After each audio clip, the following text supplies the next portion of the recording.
Ayan, good morning guys. Ayan, kagigising ko lang. Bibigyan ko kayo ng tip. 'Di ba kapag magluluto tayo tapos yung ating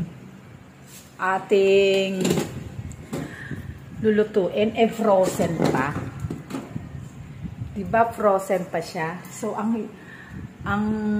hirap lutuin. So ang technique niyan guys, pahahanginan niyo lang sa pan. Ganyan, buksan niyo. Ayan. Pahanginan nyo lang. Ilang minutes lang yan. Legit. Lalambot siya agad. Katulad dito, oh. Lambot siya agad, oh. Pati yung fish, malambot na. Ayan. Magpapaksiw kasi ako. Magpapaksiw ako. So, ito kanina, mga 10 minutes lang. 5 minutes na wala na yung yelo niya. At saka, ito, wala na rin. Ayan. I-try nyo. Ayan. Itatapat nyo lang sa pan. Ganyan. Ayan. Try nyo.